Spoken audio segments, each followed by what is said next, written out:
algorithms are biased in some way.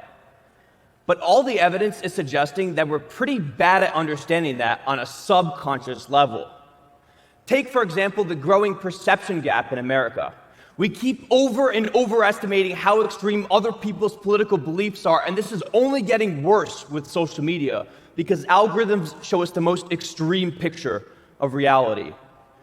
As an etymologist and content creator, I always see controversial messages go more viral because they generate more engagement than a neutral perspective. But that means we all end up seeing this more extreme version of reality, and we're clearly starting to confuse that with actual reality. The same thing is currently happening with AI chatbots, because you probably assume that ChatGPT is speaking English to you. Except it's not speaking English, in the same way that the algorithm's not showing you reality. There are always distortions depending on what goes into the model and how it's trained. Like, we know that ChatGPT says delve at way higher rates than usual, possibly because OpenAI outsourced its training process to workers in Nigeria who do actually say delve more frequently. Over time, though, that little linguistic overrepresentation got reinforced into the model even more than in the workers' own dialects. Now that's affecting everybody's language. Multiple studies have found that since ChatGPT came out, people everywhere have been saying the word delve more in spontaneous spoken conversation. Essentially, we're subconsciously confusing the AI version of language with actual language. But that means that the real thing is ironically getting closer to the machine version of the thing.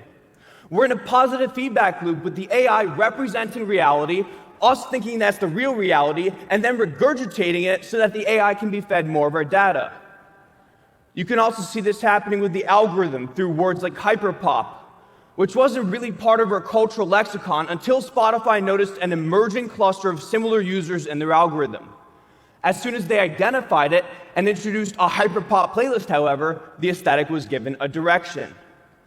Now people began to debate what did and did not qualify as hyperpop. The label and the playlist made the phenomenon more real by giving them something to identify with or against. And as more people identified with hyperpop, more musicians also started making hyperpop music. All the while, the cluster of similar listeners and the algorithm grew larger and larger, and Spotify kept pushing it more and more because these platforms want to amplify cultural trends to keep you on the app. But that means we also lose the distinction between a real trend and an artificially inflated trend. And yet this is how all fads now enter the mainstream. We start with a latent cultural desire, like maybe some people are interested in matcha or labubu or Dubai chocolate. The algorithm identifies this desire and pushes it to similar users, making the phenomenon more of a thing. But again, just like how ChatGPT misrepresented the word delve, the algorithm is probably misrepresenting reality. Now more businesses are making labubu content because they think that's the desire.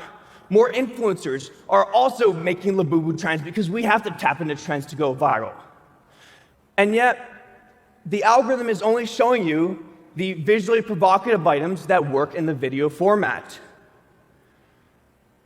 TikTok has a limited idea of who you are as a user, and there's no way that matches up with your complex desires as a human being, so we have a biased input. And that's assuming that social media is trying to faithfully represent reality, which it isn't. Instead, it's only trying to do what's going to make money for them. It's in Spotify's interest to have you listening to hyperpop, and it's in TikTok's interest to have you looking at labubus because that's commodifiable. So once again, we have this difference between reality and the representation of reality, where they're actually constantly influencing one another. But it's incredibly dangerous to ignore that distinction because this goes beyond our language and our consumptive behaviors. This affects the world we see as possible. Evidence suggests that ChatGPT is more conservative when speaking the Farsi language, likely because the limited training texts in Iran reflect a more conservative political climate in the region. Does that mean that an Iranian ChatGPT user will think more conservative thoughts? We know that Elon Musk regularly makes changes to his chatbot Grok when he doesn't like how it's responding, and that he uses his platform X to artificially amplify his tweets. Does that mean that the millions of Grok and X users are subconsciously being trained to align with Musk's ideology?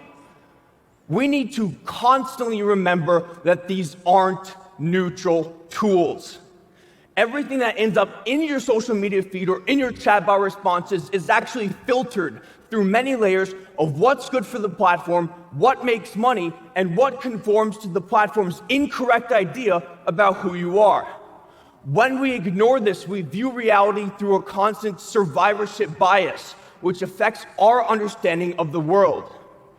After all, if you're talking more like ChatGPT, you're probably thinking more like ChatGPT as well, or TikTok, or Spotify,